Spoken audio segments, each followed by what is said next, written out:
విమర్శించదలుచుకోలే, కానీ సమస్యను పరిష్కరించే శక్తి వాళ్ళ దగ్గరనే ఉంది. ఈరోజు అడ్డుపడుతున్నది కిషన్ రెడ్డి గారు, మోడీ గారు కాదా? ఈరోజు రాష్ట్రపతి దగ్గర చిక్కుకున్న విద్యా ఉద్యోగ అవకాశాలలో 42% రిజర్వేషన్, స్థానిక సంస్థల్లో ఇవ్వాల్సిన 42% రిజర్వేషన్, చంద్రశేఖరరావు గారు తెచ్చిన 50% పరిమితిలోనే రిజర్వేషన్లు ఉండాలని తెచ్చిన ఆర్డినెన్స్ తొలగాలి అని అంటే కిషన్ రెడ్డి, మోడీ గారు రాష్ట్రపతి గారికి చెప్పాలి. అడ్డంబడే మీరు తొండి వాదన, మొండి వాదన చేస్తారు. ఇందులో మీరు బీసీ రిజర్వేషన్లలో ముస్లింలను కలిపినరని.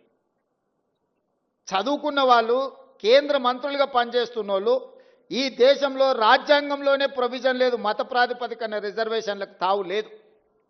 మత ప్రాతిపదికన ఏ రిజర్వేషన్ ఉన్నా 2 నిమిషాలలో సుప్రీంకోర్టు కొట్టేస్తుంది.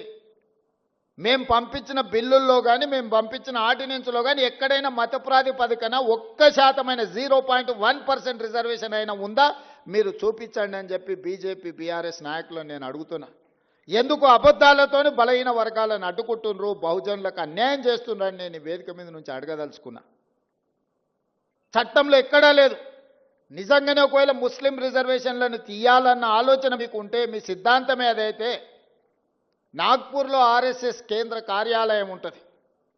1970 నుంచి దాదాపుగా 20-25 ముస్లింలో ఉన్న ముస్లిం మతాన్ని పాటించే సామాజిక వర్గాలకు బీసీ రిజర్వేషన్ మహారాష్ట్రలో ఉంది. మీరు తొలగించగలరా? గుజరాత్, నరేంద్ర మోడీ గారు పుట్టి పెరిగిన గుజరాత్ రాష్ట్రంలో ఈరోజు ముస్లిమ్స్కి బీసీ రిజర్వేషన్లు వస్తున్నాయి.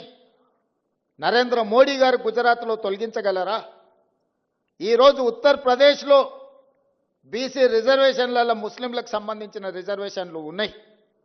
ఉత్తరప్రదేశ్ నుంచి ప్రధానమంత్రిగా ఉన్న నరేంద్ర మోడీ గారు మీరు ఉత్తరప్రదేశ్లో తొలగించగలరా? దూదేకులు కానీ, నూరు